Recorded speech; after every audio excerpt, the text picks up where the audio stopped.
Hello, today we're going to be looking at carving foam, a very versatile material that we can use on all types of models and dioramas. This is a 10 PCF density, which means it's rather soft and easy to carve into.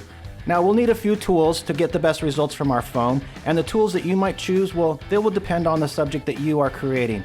In this example, I'll be creating a castle wall, the ruins of a castle wall with a stone facing. So I'll need some carving tools, and I'll also be using my hobby knife as well.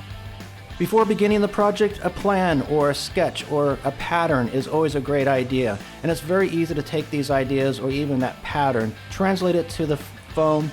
Again, cutting the foam is very, very easy because it is a soft density. Your hobby knife will work just fine. Adding detail and features to your structures is very easy to do and is only limited by your imagination. In this case, on this example, the castle is going to have windows and doors with arches. With the aid of a circle template, I can easily create the pattern for these arched doorways and windows. With the pattern drawn onto the surface of the foam, now these doors and windows can be cut out using my hobby knife.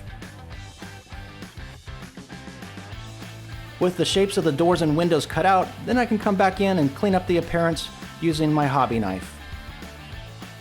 On my castle facade, I'd like a little extra depth, a little added detail, and that's a simple task of gluing one piece of foam on top of another, and for that I'll be using white PVA glue.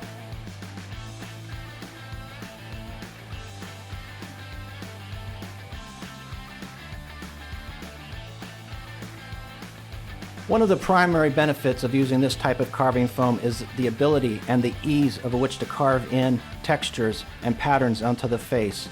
Whether that be a brick wall, or in my case, in this example, a rock wall.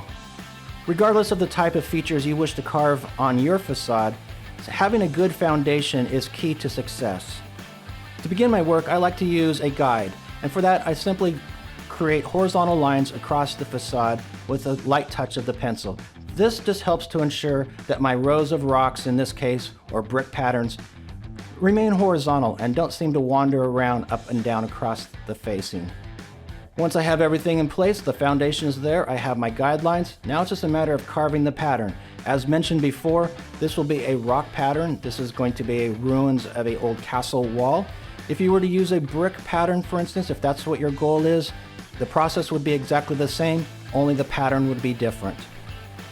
As you can see, with just a little bit of preparation and planning, it doesn't take very long before we have a structure that can be placed onto a small scene.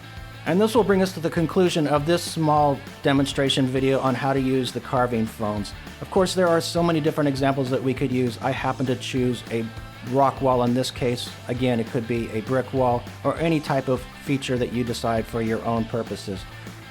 And please don't worry, we're not finished with this castle wall. No, not yet. We're going to make a small vignette, and this will allow us to explore other types of products, diorama products, and see how they might be useful in your own modeling.